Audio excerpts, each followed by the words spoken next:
Hello students, welcome to the digital classes. In today's class, we will learn conservation of momentum. In the earlier classes, we have studied motion, speed, velocity, acceleration, equations of motion and laws of motion. Let us have a look at topics once again. We have seen objects in motion, objects at rest, distance, displacement, speed, velocity, average speed, average velocity, equations of motion. The three equations of motion are v equal to u plus at, s equal to ut plus half at square, v square minus u square is equal to 2 as, where u is the initial velocity, v is the final velocity, a is the constant acceleration, s is the displacement covered in the time t. In the earlier lesson of laws of motion, we have discussed that Aristotle in his treatise on the heavens argued that a constant force is necessary to keep the object in uniform motion, and that was a wrong idea which was believed to be true for many years. We have seen Galileo's experiments, and what Galileo has concluded from his experiments is that objects in motion would continue to be in uniform motion on level surface unless disturbed by an external agent. And then we have discussed Newton's laws written in Mathematical Principles of Natural Philosophy by Sir Isaac Newton. The first law says every object continues to remain in its state of rest or uniform motion until an external unbalanced force acts on it. In other words, we can say object at rest wants to be at rest and objects in motion want to be in motion. The first part, that is object at rest wants to be at rest, is called inertia of rest, and object in motion wants to be in motion in the same direction is called inertia of motion. Greater the mass, greater is the inertia, and we can define mass as the measure of inertia. Then we have discussed momentum, which is the product of mass and velocity of an object. Every object which is moving possesses momentum. Its SI unit is kg meter per second.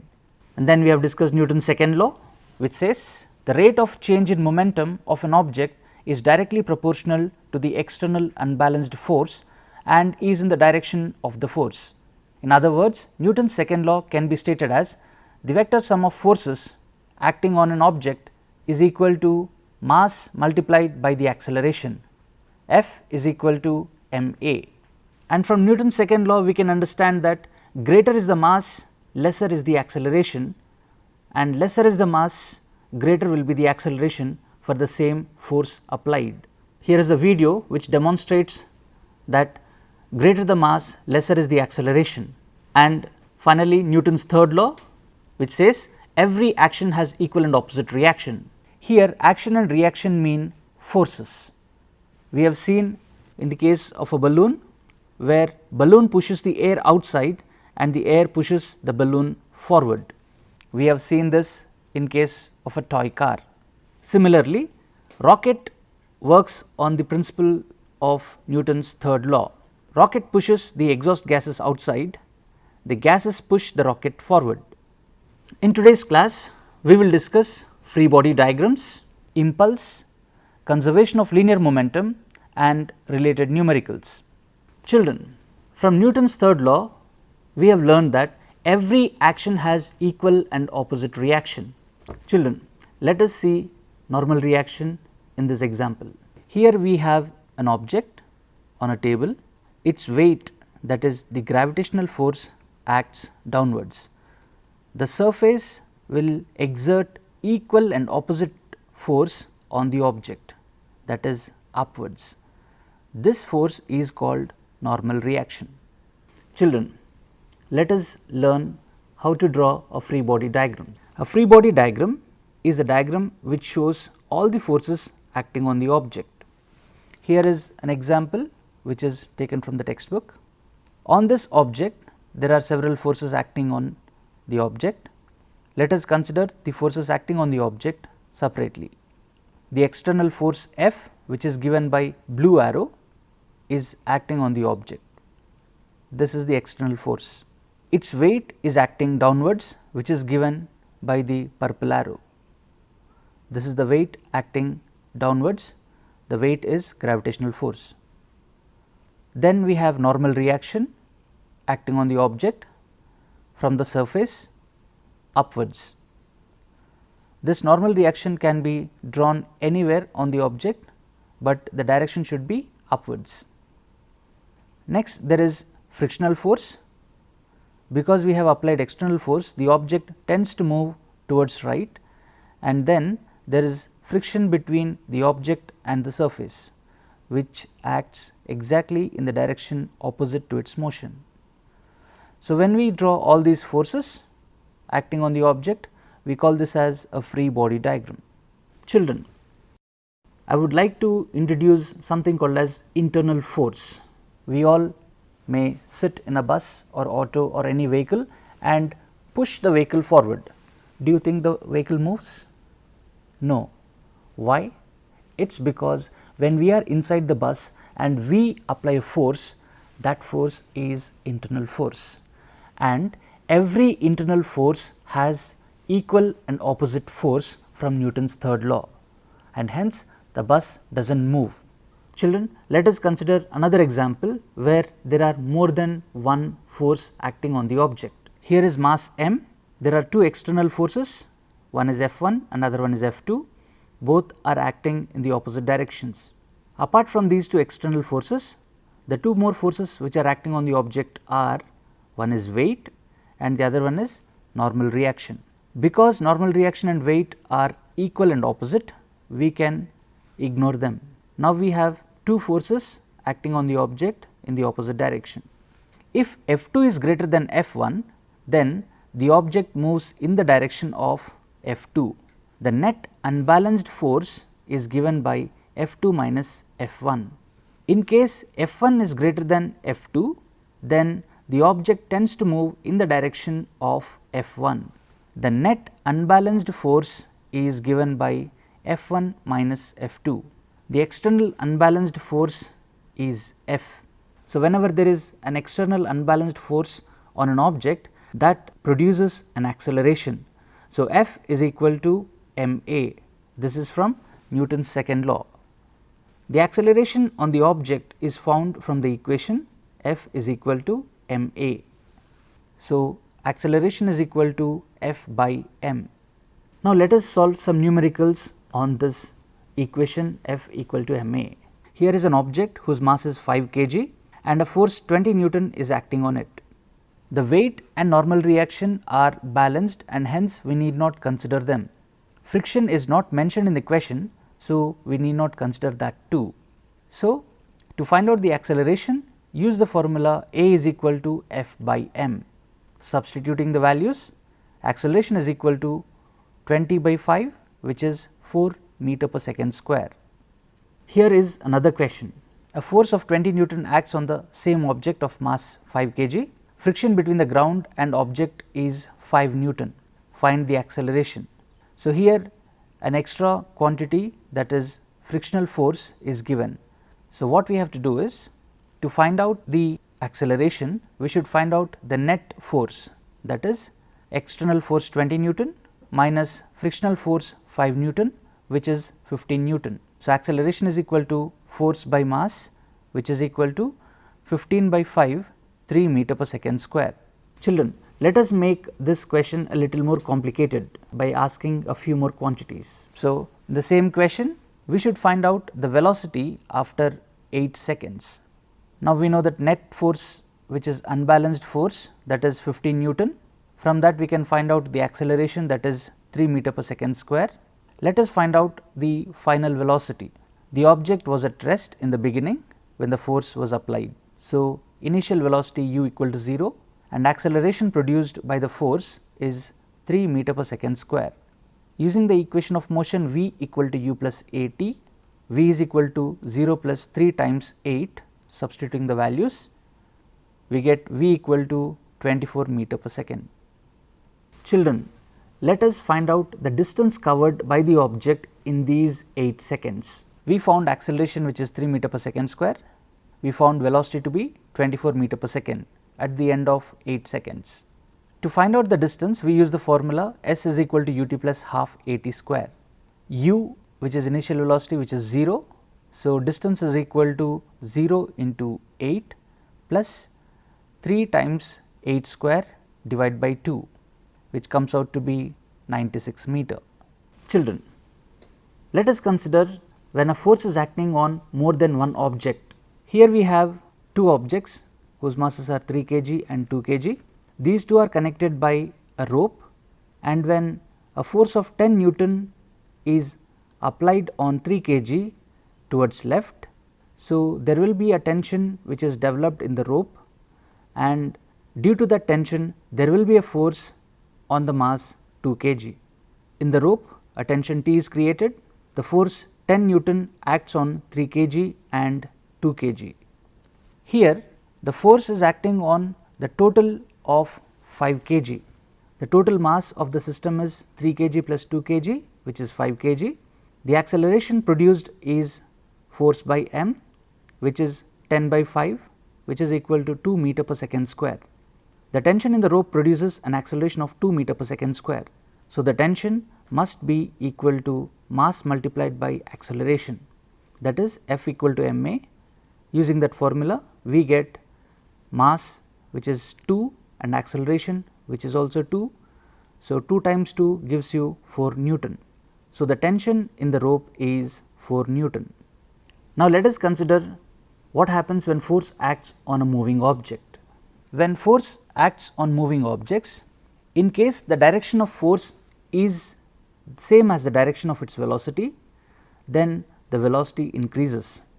The object continues to move in the same direction with its velocity increasing. In case force acts in the direction opposite to that of velocity, in this case the velocity decreases. The object continues to move in the same direction till it stops. If the force continues to act, then the object starts moving in the opposite direction. Children, we have observed that whenever force acts on an object, its momentum changes. The change in momentum is called impulse. Impulse is the change in momentum which will be equal to force multiplied by the duration for which the force was applied. Impulse is equal to change in momentum, which is force into time.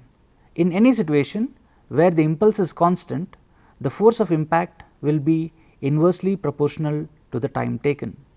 Consider an object which is moving with some velocity. So, let us consider an object which is moving with velocity v, mass of the object m. Here the initial momentum is given by mass multiplied by velocity, that is m v. When a force is applied to stop it, then the velocity becomes 0. Let the force be applied for a time t. The impulse is change in momentum. The final momentum is 0. So, change in momentum is 0 minus mv, which is equal to minus mv. The negative sign here indicates that the momentum is decreasing. So, whenever the force is opposite in direction, the momentum decreases. So, the impulse is minus mv, which will be equal to force into time. Children, let us say the mass is 5 kg and the velocity was 20 meters per second.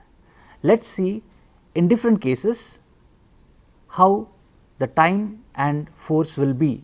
So, here the mass of the object is 5 kg and velocity is 20 meters per second. The change in momentum will be equal to mv, which is 100 kg meter per second. This should be equal to force into time. Let us say we apply different forces and let us see what the time will be. To stop this object by applying 10 Newton force, the time that would be required will be 10 seconds. To stop the same object in 2 seconds, we have to apply 50 Newton force. If we apply a force of 100 Newton, then the time required would be 1 second. In case if we apply 500 Newton, then the object would stop in just 0.2 seconds. In case if we apply 1000 newtons, the time taken would be 0.1 second. Children, we have seen that to stop an object, we have to apply a greater force to stop quickly. That means, if an object which is moving, if it has to stop, a greater force has to be applied in order to stop it quickly. Let us do an activity to demonstrate this.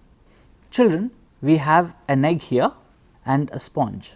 Suppose if we drop this egg on the sponge, what happens is this sponge being soft will increase the time of impact. So, if the time of impact is increased, then the force of impact will be reduced. So, the egg will not break. Let us see. Let us see. So, when we are dropping from this height, it did not break. This is because the sponge, which is soft, increases the time of impact. So, the force of impact will reduce, whereas if I drop it down, you can listen to the sound. Anytime the egg may break, even from a smaller height, if we drop, the egg may break. Now, let us see what is going to happen. We have seen that on a sponge the egg did not break, whereas I will drop from the same height, the egg has broken. So, children, in day to day life we find so many situations where if we want to apply lesser force, we have to increase the time of impact. Let us consider some examples. So, if we can increase the time of impact, we can reduce the force of impact. Here are sport shoes. So, whenever we are running wearing sport shoes, the cushion in the sport shoe will increase the time of impact whenever we are running, and thereby reduces the force of impact, and hence we feel comfortable. Here are pads which are worn in cricket. What happens is, whenever a ball which is coming to the batsman, if it hits the pad increases the time of impact and thereby reduces the force of impact, and hence the batsman would be safe. Suspensions in vehicles. Look at this video, children. Here the vehicles are equipped with springs and shock absorbers, which increase the time of impact and decrease the force of impact. Children, not only the vehicles, in most of the situations, for example, in sports, let us say a cricketer who is going to receive a catch. The moment the player stops the ball, immediately the force of impact on his palm will be more. When the player takes the ball, he has to pull it back immediately, so that he can increase the time of impact, and therefore, the force of impact on his palms will be greatly reduced. All the vehicles will be equipped with shock absorbers.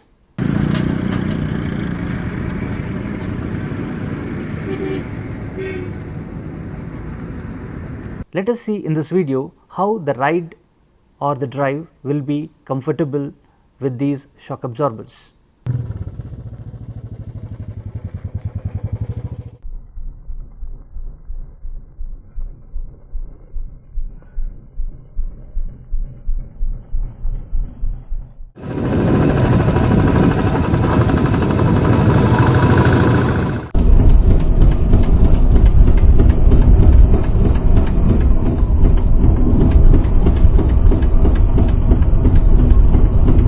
So far we have discussed impulse. Now, let us see what happens in a collision.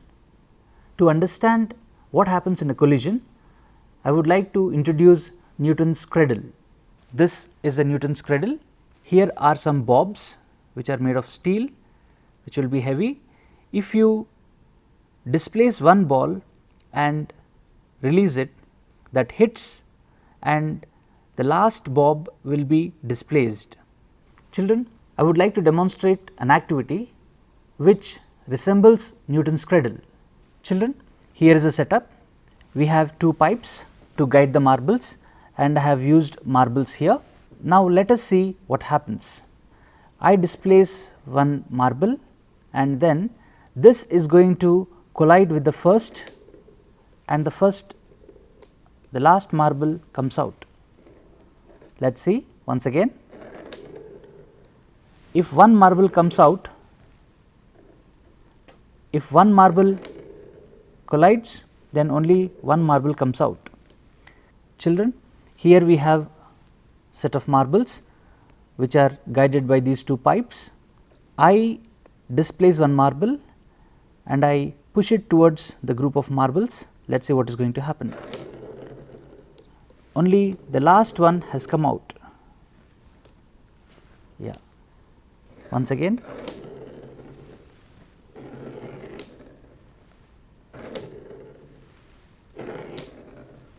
Right.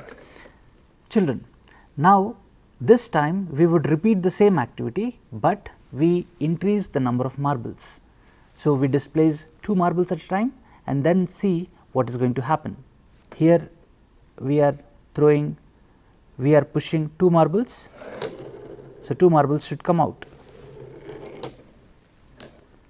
Once again, when we push 2 marbles will come out.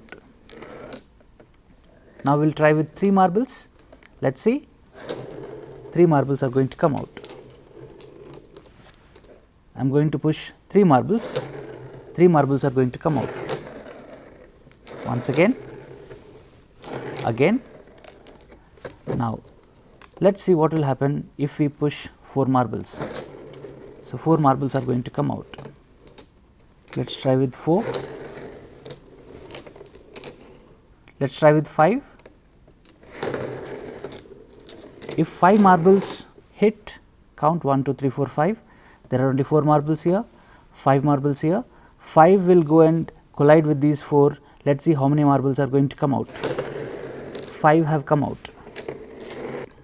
Children, any object which is moving possesses momentum and kinetic energy, but it is only momentum that will be conserved.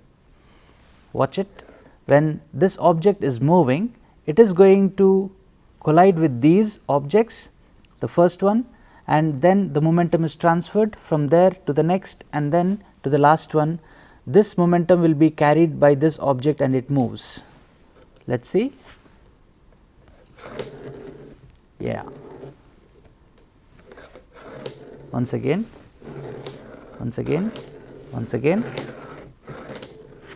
Yeah. So, in any collision, momentum is conserved. This comes out from Newton's third law, which says every action has equal and opposite reaction. We often see this principle in so many situations in day to day life. Momentum and kinetic energy are transferred in a collision, but only momentum is conserved. So, whenever 2 objects collide, what happens is one object which is moving with a greater velocity collides with another object and then it applies an action, that is, it applies a force which we call action, and this action has equal and opposite reaction from the other object and both will be equal. In this example, object B is applying force on A and at the same time object A applies force on B and both will be equal and opposite in direction. Children, let us study conservation of linear momentum. Here are 2 objects, mass m1 and mass m2. The object m1 is travelling with the velocity u1 and the object m2 is travelling with the velocity u2. Here u1 is greater than u2. In this case, what happens is m1 is going to collide with m2 and then it applies a force F1 on m2. From Newton's third law, every action must have equal and opposite reaction. So, m2 applies equal force, we call it as reaction, which is F2, and both F1 and F2 will be equal in magnitude, but opposite in direction. Hence, we write F1 is equal to minus F2.